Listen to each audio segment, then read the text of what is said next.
The leather folder felt heavier than it should have as I placed it on the mahogany conference table, my fingerprints still visible in the dust that had settled during my 3-week absence. The office smelled different, not just stale but violated, as if someone had rifled through every drawer and cabinet looking for something specific. I could hear my business partner's voice drifting through the partially open door, her tone casual and unhurried as she explained to someone on the phone that the transition of ownership would be seamless now that the principal shareholder was permanently out of the picture. She wasn't whispering. She didn't think she needed to. The doctors had assured her I would remain in the medically induced coma for at least another month, possibly longer, giving her all the time in the world to dismantle everything I had spent 15 years building.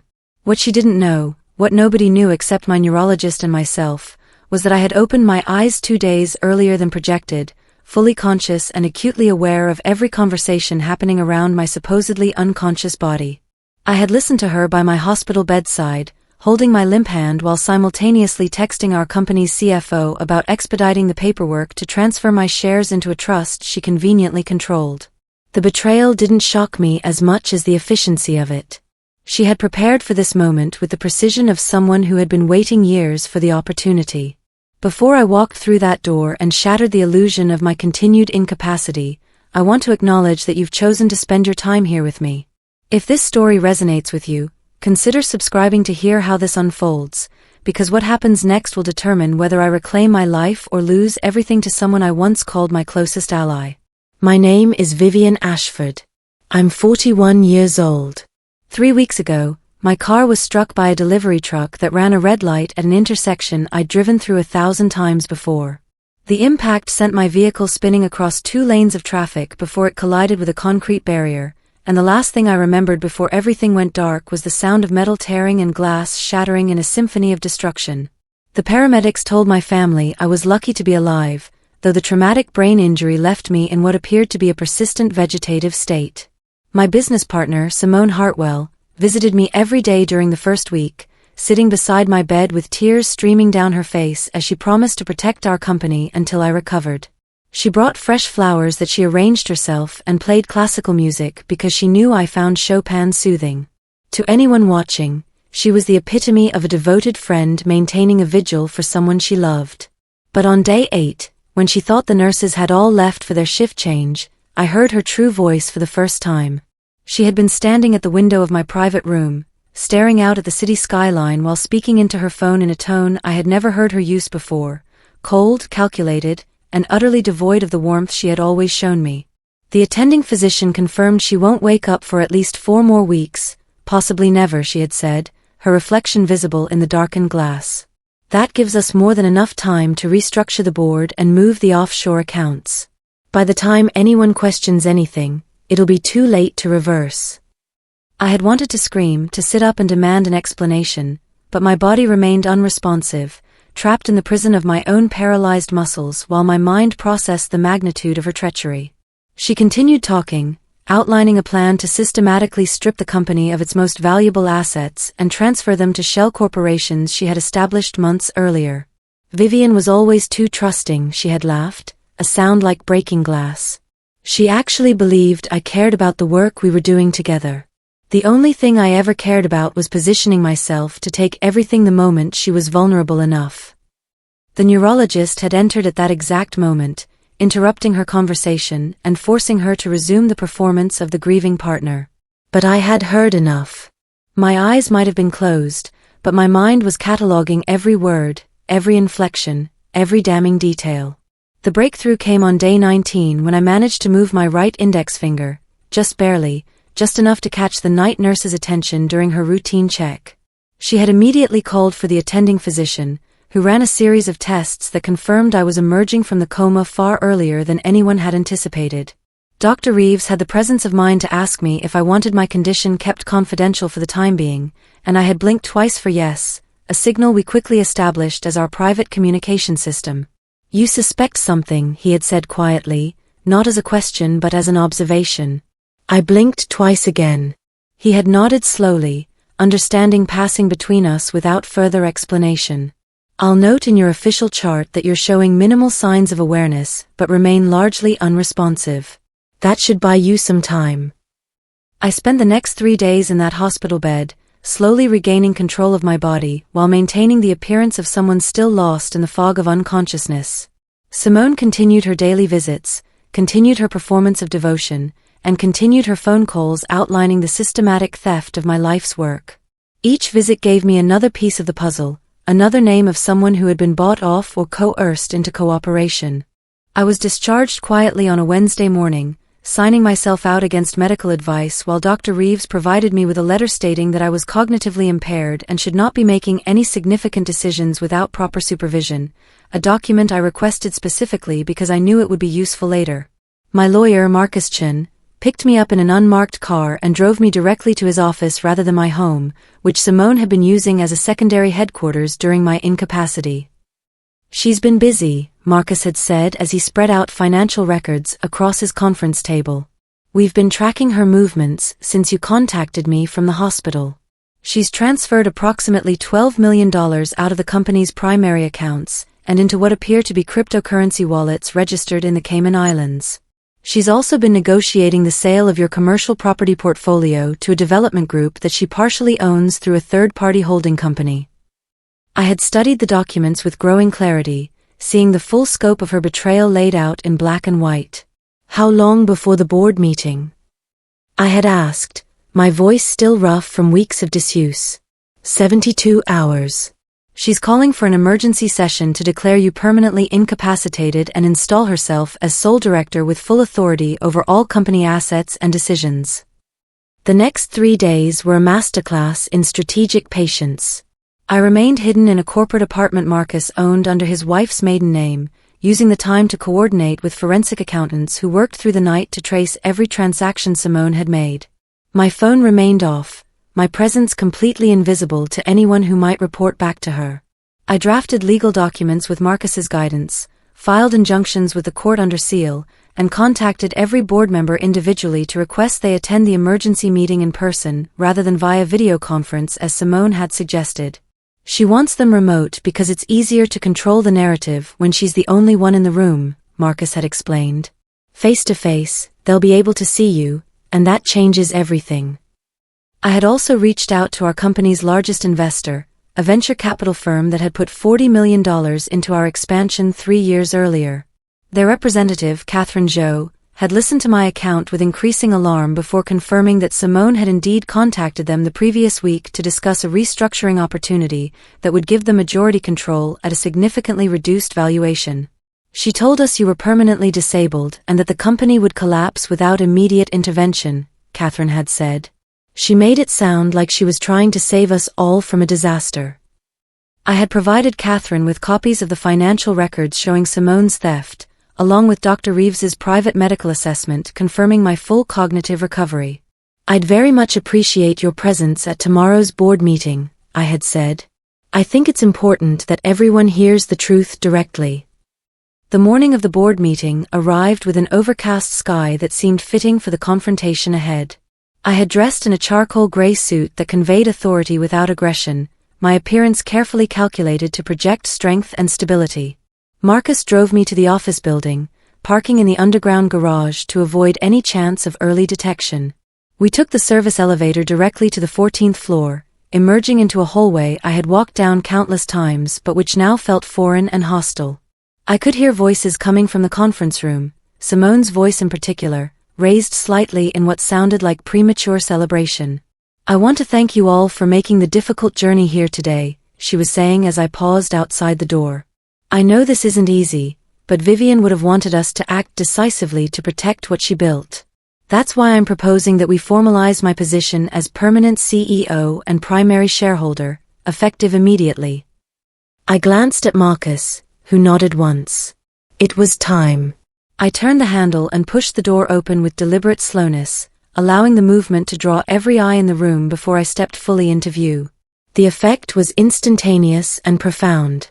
Simone's face drained of color so rapidly that I thought she might actually faint, her mouth opening and closing soundlessly as her brain struggled to process the impossibility of my presence.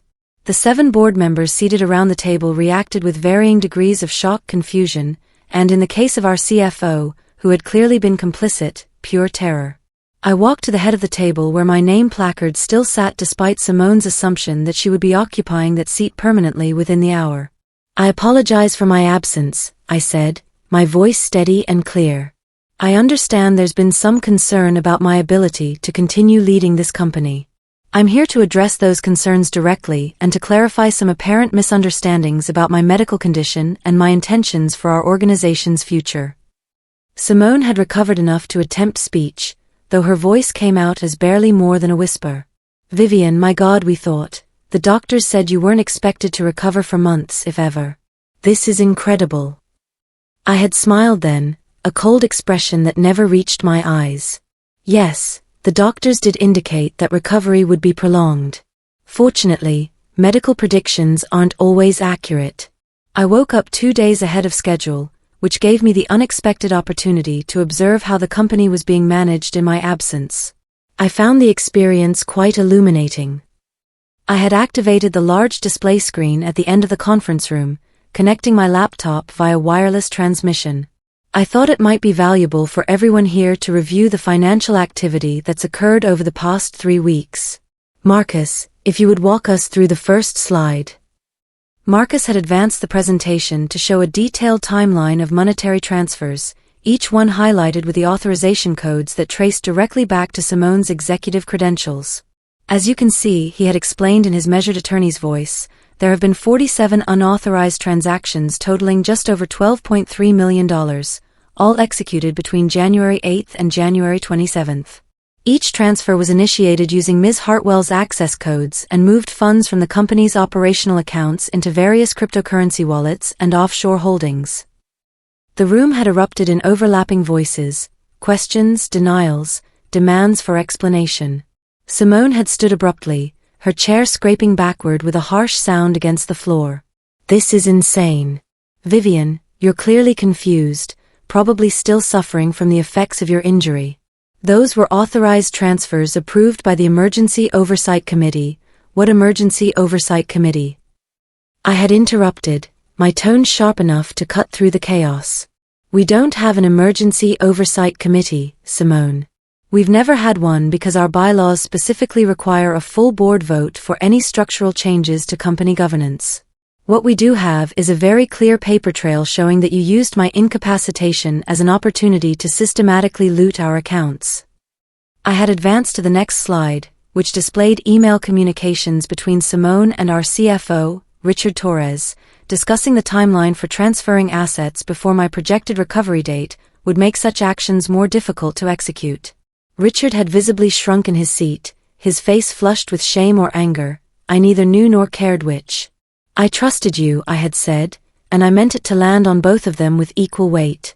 "I brought you into this company when we were operating out of a converted warehouse with 6 employees and a dream. I gave you equity, decision-making authority, and complete access to every aspect of our operations. And the moment I was vulnerable, the moment I couldn't defend myself, you began dismantling everything we built together." Simone had attempted a different approach, her expression shifting from defensive to pleading. "You don't understand the pressure we were under, Vivian. The investors were threatening to pull out, our clients were panicking about leadership continuity, and the board was demanding immediate action. I was trying to stabilize the situation by stealing millions of dollars." Catherine Jo's voice had cut across the table like a whip. "Because that's what this looks like from where I'm sitting, Ms. Hartwell. You contacted our firm with false information about Ms. Ashford's condition and misrepresented the company's financial status to manipulate us into supporting a takeover that would have benefited you personally while devastating our investment." The venture capitalist had stood, gathering her materials with brisk efficiency. "I'll be recommending to my partners that we initiate immediate legal action to recover our position and protect our interests. Ms. Ashford, you'll have our full support in whatever actions you choose to pursue." The other board members had begun talking over each other again, some demanding Simone's immediate resignation, others asking about the legal implications for the company's reputation and financial standing. I had let the noise build for a moment before raising one hand for silence. "I'm not interested in watching this company tear itself apart over what's already happened," I had said. "What I am interested in is ensuring it doesn't happen again." Effective immediately, Simone Hartwell is terminated from all positions, her access to company systems is revoked, and her equity stake is frozen pending the outcome of the civil litigation we'll be filing this afternoon. Richard Torres will be placed on administrative leave while we conduct a full forensic audit of the financial department. Any other employee found to have participated in or knowingly concealed this theft will face similar consequences. I had paused, making eye contact with each remaining board member in turn. I'm also implementing immediate reforms to our governance structure, including mandatory dual authorization for any transfer exceeding $50,000 and quarterly independent audits by an external firm. We're going to rebuild the trust that's been shattered, but we're going to do it with transparency and accountability at every level. Simone had made one final attempt at manipulation, her voice breaking as she appealed to our shared history. After everything we've been through together, you're just going to throw me away like I meant nothing? I made one mistake, Vivian. One mistake born out of desperation and fear for the company's future. You made 47 mistakes, I had corrected her quietly. 47 deliberate, calculated decisions to steal from the company you claimed to love. And you made them while sitting next to my hospital bed, holding my hand and promising to protect everything I'd built. That's not a mistake, Simone. That's a choice. And choices have consequences. Security had escorted her from the building 20 minutes later, her personal belongings hastily boxed up while two attorneys documented everything for the legal proceedings that would follow. I had watched from my office window as she emerged onto the street, her confident stride from earlier replaced by an uncertain shuffle that made her look smaller somehow, diminished by the weight of her exposure. I felt no satisfaction in her humiliation, no triumph in her defeat, only a profound exhaustion and the grim recognition that someone I had trusted completely had been willing to destroy me for financial gain. The following months were consumed by legal battles, forensic investigations, and the painstaking work of rebuilding both the company's financial health and its damaged reputation. Marcus and his team had pursued Simone with relentless efficiency, tracing every dollar and building a case so comprehensive that her attorneys had advised her to accept a plea agreement rather than face trial. She had ultimately pleaded guilty to embezzlement, wire fraud, and breach of fiduciary duty, receiving a sentence of 8 years in federal prison along with full restitution of the stolen funds plus penalties. Richard Torres had cooperated with investigators in exchange for a reduced sentence, his testimony revealing that Simone had been planning the theft for over 6 months before my accident, waiting for an opportunity that would allow her to act without immediate detection. 2 years after the confrontation in that conference room, I stood in a different office in a different building, looking out at a skyline that had become familiar in its newness. I had sold the original company to a private equity firm for a price that reflected its restored value and used the proceeds to launch a consulting practice focused on helping entrepreneurs protect themselves from internal threats. The work was deeply personal and profoundly meaningful, drawing on the hard lessons I had learned through my own experience. I had also established a foundation that provided legal assistance to business owners who had been defrauded by partners or executives, funding the kind of aggressive representation that many couldn't afford on their own. The irony wasn't lost on me that Simone's betrayal had ultimately created opportunities that might never have existed otherwise, though I would have preferred to learn those lessons through less painful means. I had received a letter from her 6 months into her sentence, forwarded through Marcus's office with a note that I was under no obligation to read it. I had held the envelope for several days, debating whether I wanted to know what she had to say, before finally opening it late one night when I couldn't sleep. The letter had been surprisingly brief, no lengthy justifications or elaborate apologies, just a few paragraphs acknowledging what she had done and accepting responsibility for her choices. I told myself I was protecting the company, she had written in handwriting I recognized from 1,000 shared notes and planning sessions. But the truth is I was protecting my own ego and feeding my own greed. I convinced myself that I deserved more credit, more recognition, more reward for the work I'd contributed.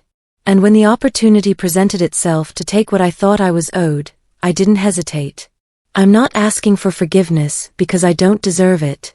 I just wanted you to know that what happened wasn't about you failing me in some way. It was always about my own failures, my own weaknesses, my own choices. I had read the letter 3 times before folding it carefully and placing it in a drawer I rarely opened. I didn't respond, didn't feel any need to engage with her contrition or absolve her guilt. The acknowledgement was hers to make, but the peace I'd found wasn't dependent on anything she could offer. The experience had fundamentally changed how I approached every relationship, professional or personal. I had learned to distinguish between trust and naivety, between generosity and enabling, between loyalty and blind faith. I maintained firmer boundaries, insisted on transparency and verification, and refused to apologize for protecting myself against potential harm. Some people had called me cynical or cold, suggesting that I'd allowed one betrayal to poison my ability to connect authentically with others. But I disagreed with that assessment. I simply understood now that authentic connection required honest evaluation, not assumption. I could care deeply about people while still acknowledging their capacity for self-interest. I could be generous without being careless. I could trust without being vulnerable to exploitation. The difference was consciousness, choosing my relationships deliberately rather than defaulting to proximity or history. I had also discovered unexpected reserves of resilience within myself, capabilities I hadn't known I possessed until circumstances demanded I access them. Waking up from that coma to discover betrayal could have broken me, could have sent me spiraling into bitterness or withdrawal. Instead, it had clarified my priorities and strengthened my resolve. I had built something valuable once, and when it was taken from me, I had built something different and arguably better. That knowledge, that fundamental confidence in my ability to create value and overcome obstacles, had become more precious to me than any single company or partnership. No one could take that from me, no matter what they stole or destroyed, because it existed independently of external circumstances.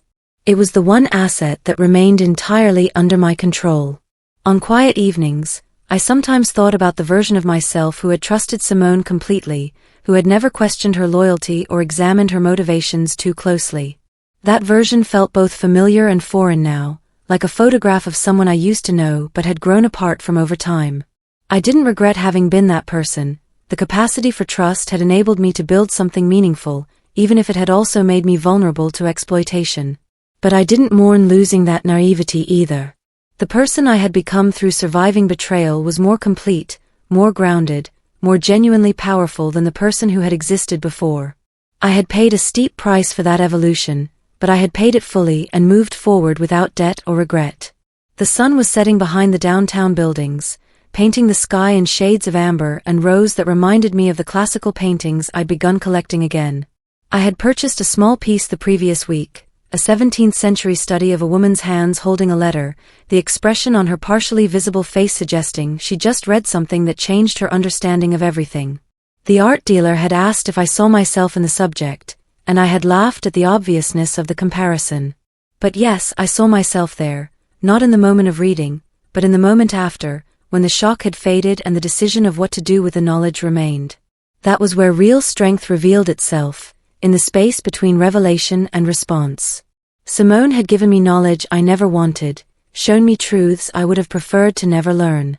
But what I chose to do with that knowledge had been entirely my own decision, and I had chosen to build rather than destroy, to move forward rather than remain trapped in anger and grief.